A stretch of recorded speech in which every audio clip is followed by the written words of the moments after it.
Hello and welcome to this Dot Connector videocast for subscribers to davidicke.com. Well, I want to talk today about what I call Monsters Inc., which is a amalgamation of Amazon, Google, and Facebook. A few others you can add in as well. But they're the kind of main ones. They are together dominating, increasingly monopolizing their area of operation. You have Google that now has 2 trillion searches a year. You have YouTube, owned by Google, that gets 1.5 billion active users a month. You have Facebook that has passed, it says, 2 billion users. And then you have Amazon, which began as an online bookseller, but it was never going to end there, and has now moved into retail, into almost every product you can think of. And it's reached the point where $1 in every 2 in America spent online is spent with Amazon, and something like £4 in every 10 in the UK. And it has devastated the independent book market in terms of publishers and sellers, and has destroyed so much independence in that industry as it controls more and more of what is produced and what isn't, which I'll come to in a second. And we therefore have these gathering monopolies, and they have so much power that they make billions and billions, but they don't even pay tax worth the name. It's laughable. And there was this story running this week. Why is Amazon being given £1 million by the tax man? It notched up £7 billion worth of sales last year.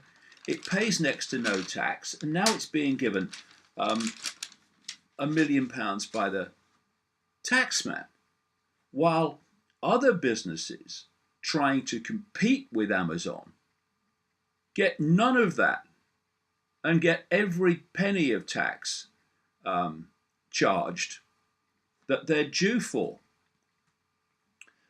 And this gathering power does not only relate to tax, but something actually even more important, which is the flow of information.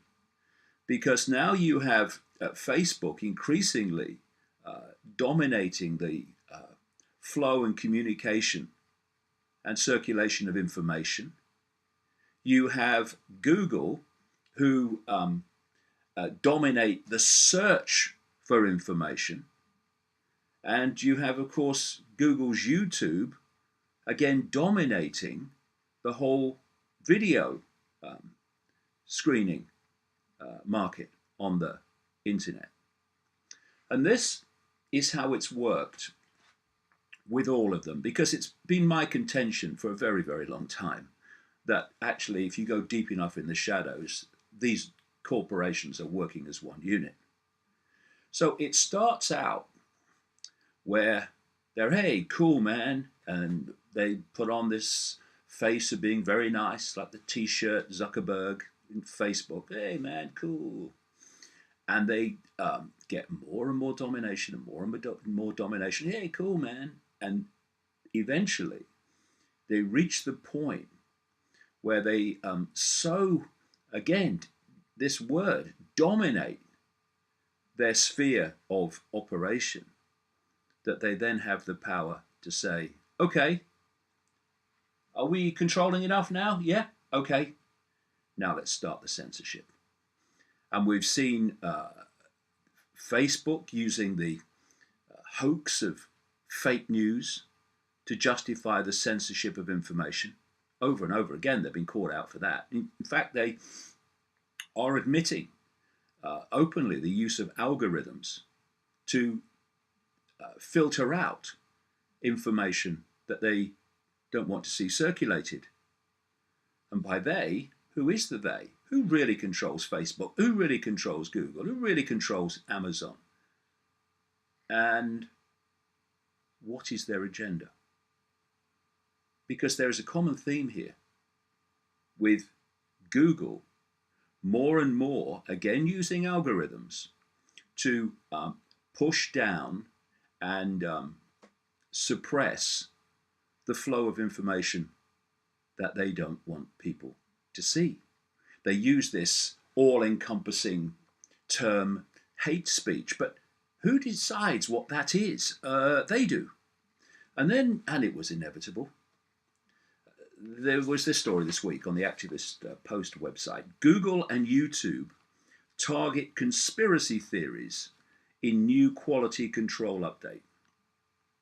Google continues to make George Orwell's book 1984 a reality by censoring free speech and free flow of information. The latest update to its rating guidelines brings many changes, but the biggest are focused on conspiracy theory websites and query results in the non-English language and satirical pages that don't make it clearly known that they are satire. And it goes on to talk about how so-called unsubstantiated conspiracy theories are being targeted by Google. And then here with YouTube, a subsidiary of Google. Meanwhile, YouTube, a Google parent company, is planning on crucifying anyone who doesn't upload fuzzy cat videos and puppies. In other words, all their controversial content creators under the guise of getting rid of, quote, extremist content. Who decides what's extremist content? They do. And this is going on and on and on and on. And the idea is that in the end, only information that is in line with the official narrative will be circulating through these vehicles on the internet. And then there's Amazon. When Amazon began, it didn't censor books. They just let anything go through, basically. But now, thanks to the Zionist lobby, seems to be everywhere, they've started censoring books. And this is just the start. Again, I say that these corporations are working as one unit to one end, and that is to dominate, among other things, the flow of information and what people see and what they don't see. And because of this situation with algorithms, they can do that. And the mainstream media needs to realize that actually it is in the gun sights of this lot. Because, yes, we complain about the mainstream media and its bias and its inability or unwillingness to investigate what should be investigated with regard to official narratives of everything. But within that dross of pseudo-journalists are still some very, very good ones who do, within the limitations that they face, seek to investigate and uncover the truth about a range of things. They still get through. And of course, if you are dealing with print newspapers, then it's more difficult to censor than it is on the internet, because you can't algorithm censor a newspaper. So the whole plan, and we're seeing it unfold so blatantly, is to destroy newspapers and the print media. And we're seeing newspapers disappearing all over the world. Even one national newspaper The Independent has now gone online only. And once everything is on the internet, then the algorithms can start filtering out, even in the mainstream, what people see and can't see. And, you know, there was this massive controversy in the last century about the vast monopolies of people like J.D. Rockefeller and trust laws introduced to break up the Standard Oil monopoly. And that was bad enough. But we now have something far, far more sinister, even than that. Not the domination of oil, the domination of information from which everything comes. And, you know, we can ignore it and hope it will go away. That's not the idea. The idea is it gets worse and worse and worse, and the censorship gets greater and greater and greater. And humanity, and it is humanity because everyone is affected by this anywhere in the world, needs to start addressing these monopolies on information operating on the internet, and start to press for them to be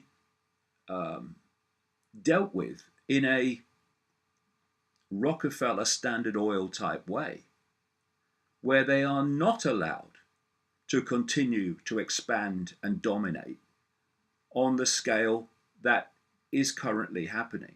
Because there's only one way that this will end when you see the numbers and the control increasing all the time. And that is that a handful of corporations will completely control the flow of information that anyone in the world is allowed to see. And we should not fall for the myth that they are primarily doing this only for money and only for market share. Behind the scenes, in the shadows, it's being done for a much more sinister reason, a reason of total human control. Control perception, you control reality. Control reality, you control the world. And if this situation I'm describing is not addressed and sorted out, then humanity is going to regret it, well, forever.